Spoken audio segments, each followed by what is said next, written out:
I spent 4 hours being punched, shot, spat on, and torn into ruins by hordes of angry masked acolytes to get to a coliseum of eldritch horror and Greek mythology, ready to bash the moon with an egg so he could summon a sword. My flimsy little shotgun feels like a water gun. However, I persevered and buried him with bullets in the middle of the hollow shell chorus, leaving him dead even as fragments of scattered celestial bodies tore through the atmosphere.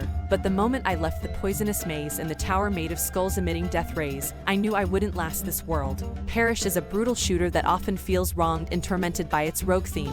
When you die, you're sent straight back to the starting point, only this time you can buy new weapons and upgrade your skills for next time. So far, good. The problem is that the next run will look exactly the same, except each area will move between some bog-standard objectives. There isn't a lot of variety that makes roguelites so replayable, and that goes for Parrish's skills and upgrades as well. They are minimal and basically act like classes. The main difference between each race is the cards you choose after each square, but they don't do much. They give benefits like burning versions of knives or removing healing fountains at the end of areas, swapping them to recharge your ability to regenerate health after 20 kills. Each run is so similar to the last that it can quickly become boring, as it feels more like losing hours of progress than another run with a completely different build. Weapons can only be swapped in the middle or end of an area, meaning that despite facing the usual FPS variety of distance, close range, and hordes of enemies, each run only blocks one option. Shotguns make bad snipers. Who would have thought? This can be overcome when playing with friends, but if you're running solo, the balance is completely off, even though it's an option listed front and center in the main menu.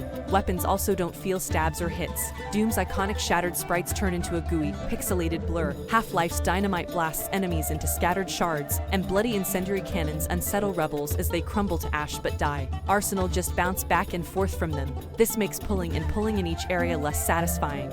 But it also makes it harder to visually read when you hit an enemy, as bosses basically go for health bars. You gradually click 0, so while there are more unlockable weapons, you can only use a few in a single game run, and it's not very satisfying to handle, especially when you're moving forward and facing metal soldiers. They'll just shoot bullets bouncing off their armor. The main issues with this game wouldn't be so shocking if there was a decent hub area, but it's also pretty simple. There is a table where you can buy upgrades, weapons, and skins. That's it. You have a shop and a doorway. There is also an NPC, but her main goal is to crash the fair. You won't find Hades-level interactions or anything worth picking up. This is another way in which Parrish's rogue elements show their shallow side, as the shop upgrades hardly change from launch to launch, and you have no discernible impact on the world around you. Perdition was able to bring the shooter feel of Hexen and Heretic's medieval heyday into the 21st century with thundering metal riffs and a roguelite melody. However, this does little to motivate you to return for replays. Every death is like starting the entire game from scratch, and it changes so little that every run becomes a chore.